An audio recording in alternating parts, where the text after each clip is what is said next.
Hi, everybody, and welcome to Baphomet's Lounge. And for today's episode, I'm going to start a new series called One and Done. And in One and Done, I'm going to talk about albums by a band or by a project or by a solo artist, and it was like just once released and nothing ever heard of since. And for today, I'm going to talk about an album called A.S.A.P, an album called Silver and Gold by a band called A.S.A.P, which stands for Adrian, Smith, and Project. And what happened about in, I'd say around 86, Iron Maiden had released, they'd released their Somewhere in Time album. And when they released the single for Wasted Years, there was a song on a B-side on there called Reach Out. And what was really interesting about it was very poppy. And Adrian Smith, the guitar player, was a singer. And he had a great voice, man. He sounded like Bryan Adams without the thick rasp, but it was very much like that very poppy Bryan Adams type of voice and songwriting and song and all that stuff. And we were all like, wow, this is really cool, man. Wow. And then in 89, an album came out called A.S.A.P, which stood for Adrian, Smith, and Project, and was called Silver and Gold. And it was the only album that project ever put out, and it was Adrian singing, and it was the guys that actually had written, one of the guys that had written Reach Out. It was like a bunch of buds of his. And on that album, the drummer on that album, the first time I ever heard of this guy was a guy by the name of Zach Starkey, who was Ringo Starr's kid. And he's been with The Who for like 20 some odd years, maybe even longer than that, probably 30 years. And Zach is a stellar drummer, and he wails on this album. Starts out with a song called The Lion.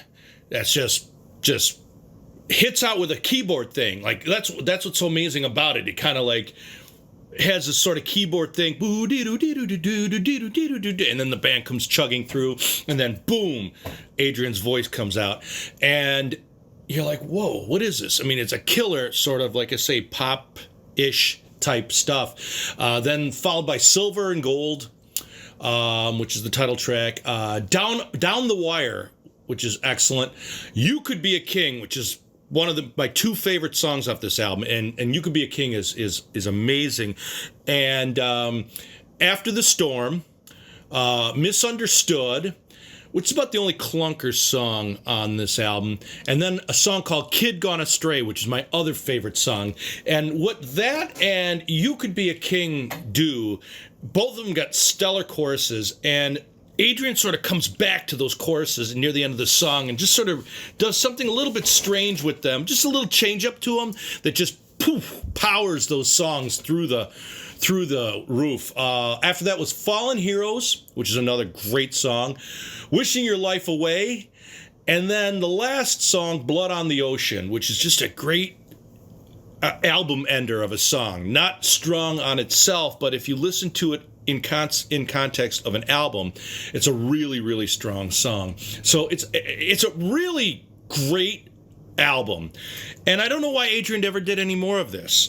The complaints that I have with the album are two things. A, it has to be remastered, and if I had the money now and if I knew how to find the masters, I would get it remastered and release it on Baphomet's Lounge Records.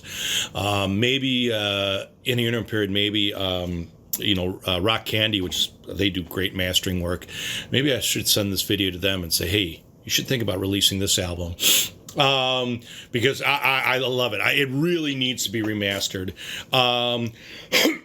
It would also be nice. I would love to remix this album.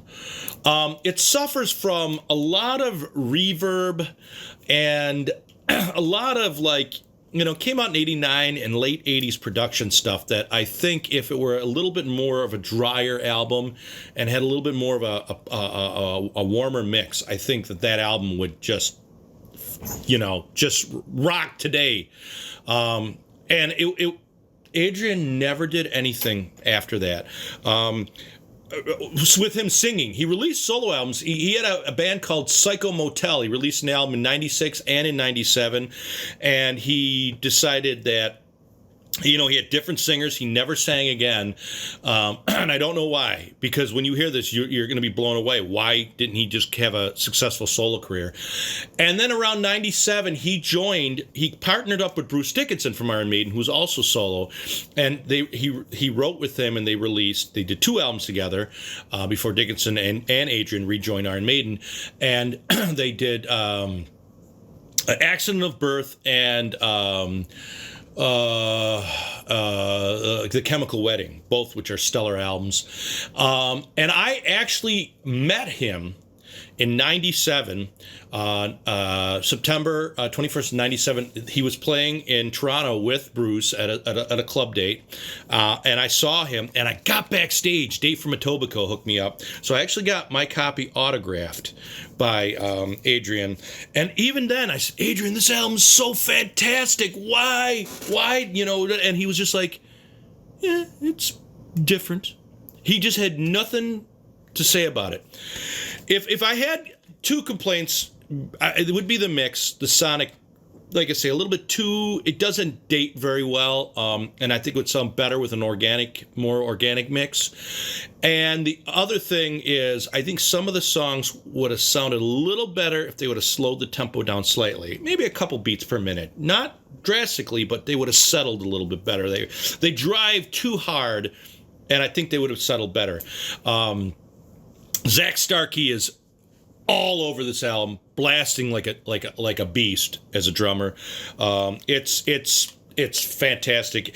And if you see the album cover and in the liner notes, there is pictures of a nude young lady of, I would assume, a Asian, maybe Japanese or something, descent or whatever, and she has a beautiful body.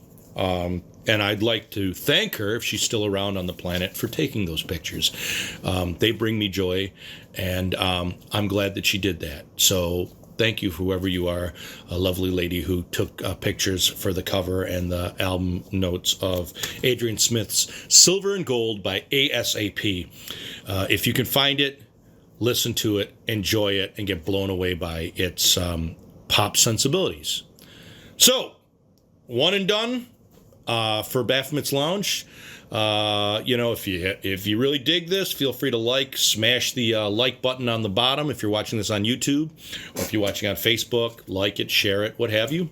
Or if you really don't give a rat's ass, then you can not do any of that, and I understand. And outside of that, folks, please stay safe. We're still in the middle of a pandemic. Let's wear those masks. Okay, it's not that big of a deal, and hopefully if we can move on and give science time to figure out how to work through this, we can rise above it. So until next time, peace.